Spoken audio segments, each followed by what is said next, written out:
¿Qué tal? ¿Cómo les va? Eh, a ver, si yo fuera mi buen amigo Salvador Di Stéfano, dejaría la modestia de lado y diría que muchas de las cosas que ustedes están viendo ahora en ciertos informes y muchos trabajos, las dijimos y se las decimos a ustedes todo el tiempo, desde hace muchos años en esta columna de Canal Rural. Y eso es bueno, porque fundamentalmente desde el principio nosotros lo que tratamos de hacer con ustedes es darle información. Cuando empezamos, hace ya, pucha, 17, 18 años, toda aquella información que les dábamos, en muchos casos había que explicarla demasiado porque no estaban acostumbrados a recibirla, pero fundamentalmente nadie se las daba, nadie se las daba. Había que hurgar porque la información, así como la conocíamos nosotros, era pública en general, pero nadie le prestaba demasiada atención. Había otras cosas que por ahí se les daba más difusión. Y en aquel momento decidimos empezar con este trabajo y la verdad es que hoy viendo la cantidad de información que hay disponible, más allá de también todo aquello vinculado a los adelantos que ha habido en materia de tecnología, a uno lo pone contento. Y en algunos casos, como digo a veces, es tanta la información que hasta confunde. Pero es bueno que todos estemos tratando de fundamentar nuestras opiniones con información, con datos.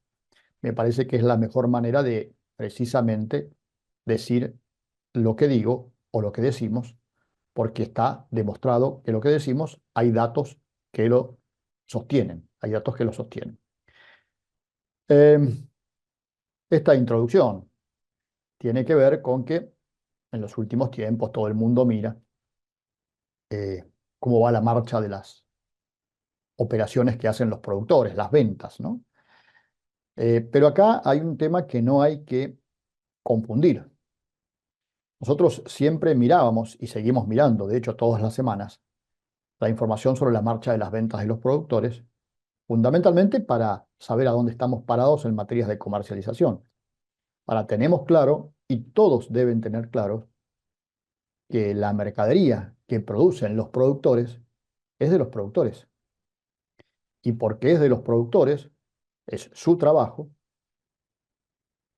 ellos deciden en qué momento vender o guardar, independientemente de lo que uno quiera o independientemente de lo que uno les recomiende. Y acá hay pruebas más que suficientes al respecto. Entonces, repito, por ahí los determinados gobiernos que han ido pasando y el actual tienen ciertas necesidades, pero los productores están en todo su derecho de vender de la manera que ellos creen que más les conviene. Y eso es lo que vienen haciendo. Porque así lo hablábamos hoy en el comité de crisis que hacemos todos los jueves junto con Agroeducación. Yo creo que los productores, más allá de todo lo que uno puede decirles, lo que les gusta y lo que quieren es producir y vivir de la producción. Fundamentalmente vivir de la producción, vivir de su trabajo, como nos gusta vivir a todos. Y sobre todo si es un trabajo que les gusta, que nos gusta. Uno quiere vivir de ese trabajo. Entonces, ese trabajo pasa por producir y después le agregamos nosotros y saber comercializar.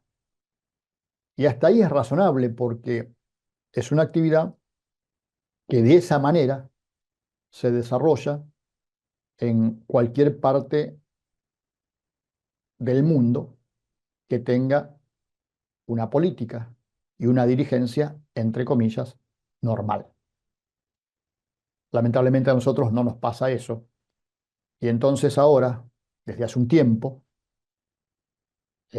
y no lo vinculo a ninguna cuestión política, sino a lo que ha venido pasando en la Argentina, independientemente de los gobiernos, al productor argentino hay que enseñarle a producir. En realidad lo saben hacer y muy bien, si no, no hubiesen llegado a sobrevivir hasta acá. Hay que enseñarles en donde sí todavía tienen trabajo para perfeccionar, es en la parte comercial, en la comercialización. Y ahora tenemos funcionarios que nos dicen que tenemos que enseñarles educación financiera para que con lo que producen de su trabajo, como no les alcanza, fundamentalmente no les alcanza no porque no sean eficientes, sino por la carga que el Estado nacional, provincial y municipal impone sobre ellos, y como nadie está dispuesto a resignar nada de esos tres rubros, nacional, nación, provincia y municipios, nos dicen, enséñenle a los productores educación financiera. Y la verdad es que yo me pongo en el lugar de muchísimos productores que tienen mi edad, algunos años más, algunos años menos, y la verdad es que a esta altura de la vida les cuesta, les cuesta, como nos cuesta a todos a medida que más grande nos ponemos. Pero además, insisto, está bien todos aquellos que estén dispuestos a estudiar y aprender educación financiera, pero lo fundamental es que no perdamos de vista que si bien las finanzas son importantes, como son tan importantes las cuestiones impositivas, como son tan importantes las cuestiones contables, como son importantes otras cuestiones que hacen a la actividad, lo que no podemos dejar de ver es que el productor tiene en su cabeza que su trabajo es producir. Entonces, bienvenida a las opciones financieras que le permiten hoy al productor seguir subsistiendo. Pero claro está, hay que saber que ese productor podría también dedicarse a la actividad financiera con mucho más placer si no tendría que preocuparse cómo hace para sobrevivir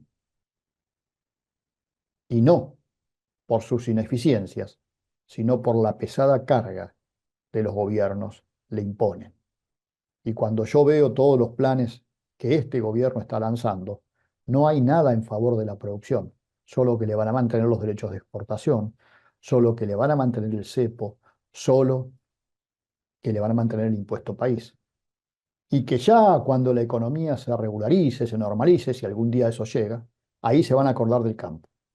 En el mientras tanto, que sigan aguantando.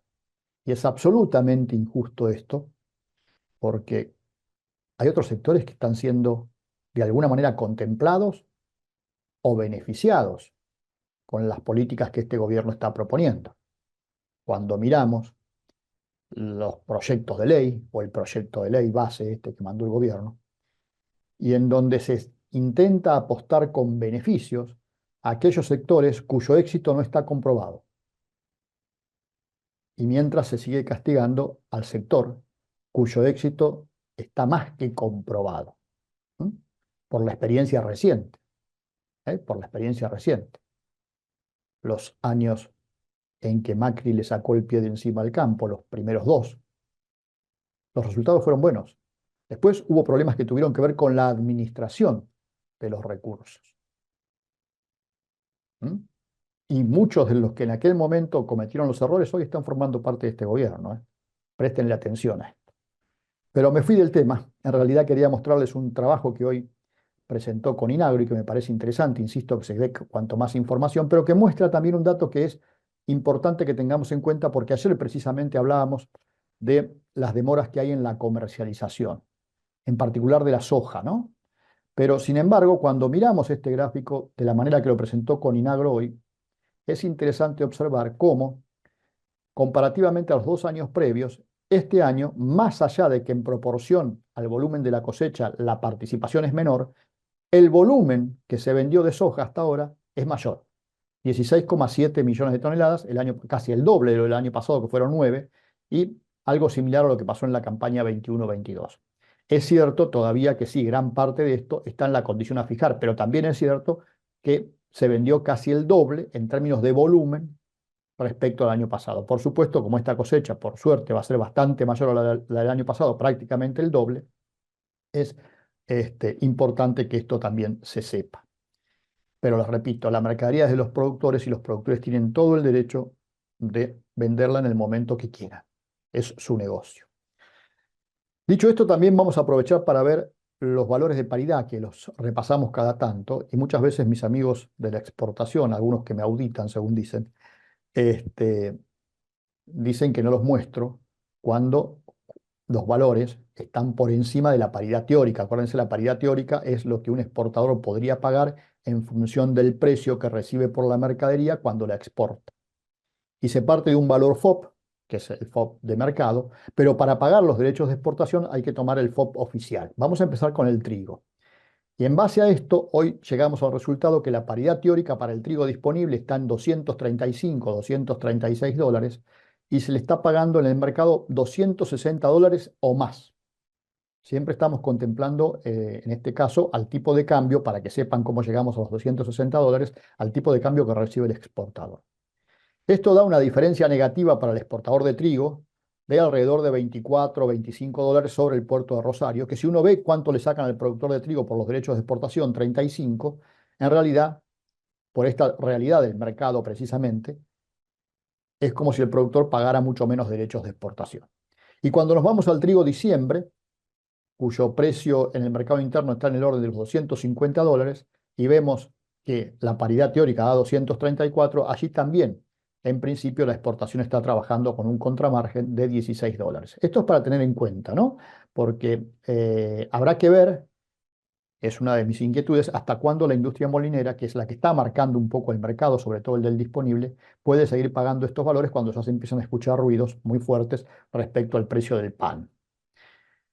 Cuando nos vamos al maíz, el disponible está en 195 dólares FOB y 192 dólares para julio, mientras que en el mercado interno se pagan 165 dólares y 175 dólares. Si ustedes miran en el caso de julio del 24, 175 dólares contra 154 dólares que arrojaría la paridad teórica después de descontarle al valor FOB los derechos de exportación y los gastos, es prácticamente como si el maíz para la posición julio no tuviera derechos de exportación. No es que no los tenga, que sea claro, los tiene, pero por la situación del mercado que se está viviendo y por la forma en que está trabajando la exportación, preocupada por si va a conseguir el volumen para cumplir con los embarques, recuerden ustedes que tiene 25 millones de toneladas vendidas al exterior la exportación, o por lo menos anotadas en el registro.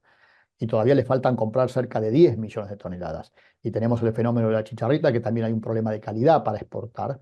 Esto hace que hoy la exportación esté pagando prácticamente como si no existieran los derechos de exportación para la posición julio.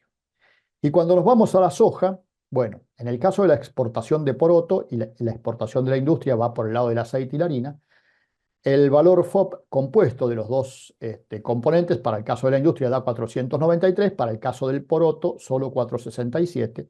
Se le descuenta 33% en el caso del derecho de exportación del poroto, 31% en el caso de la industria. Después se descuentan los gastos, 15 dólares en el caso del poroto, 35 dólares para la industria porque están los gastos de elaboración.